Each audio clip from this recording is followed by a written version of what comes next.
வாங்க இன்றைக்கி கொத்துமல்லி தொக்கு ஈஸியான மெத்தடில் எப்படி செய்யலான்னு பார்க்கலாமா? கொத்துமல்லி ஒரு கட்டு எடுத்துக்குங்க.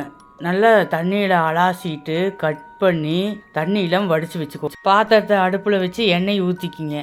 கட் பண்ணி வச்சுருக்கிற மல்லித்தலையெல்லாம் போட்டு இது நல்லா வணங்கணும். சிம்மிலேயே வச்சு செஞ்சீங்கன்னா நல்லது. நல்லா வணங்கிடுச்சு. இப்போ நம்ம ஒரு தட்டில் எடுத்து நம்ம மாற்றிக்கலாம். அப்புறம் பாத்திரத்தை மறுபடியும் அடுப்பில் வச்சுருங்க. 10 வரமிளகா, 1 ஸ்பூன் வெந்தயம் நல்லது வெடிக்கிற அளவுக்கு நம்ம வறுக்கணும். வறுத்து இது ஒரு தட்டில் எடுத்து வச்சுக்கலாம்.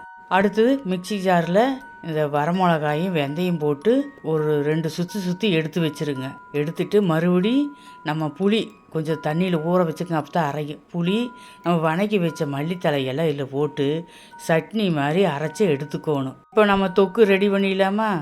அடுப்பில் பாத்திரத்தை வச்சு 100 எண்ணெய் ஊற்றி கடுகு பெருங்காயம் போட்டுக்குங்க.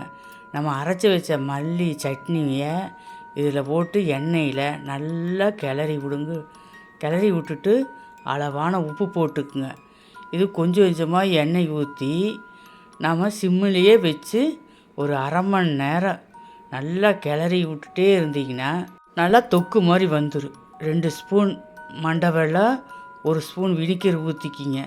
ஊற்றிட்டு நல்லா கிளறி விட்டே இருங்க. இது எண்ணெய் வெளிவர அளவுக்கு நம்ம அடுப்பில் வச்சு செய்யணும். அதுதான் பக்குவம். பாருங்கள், இப்போ எண்ணெயெல்லாம் வெளியே நல்லா கொதிக்குது. இப்போ தொக்கு ரெடி ஆயிடுச்சு.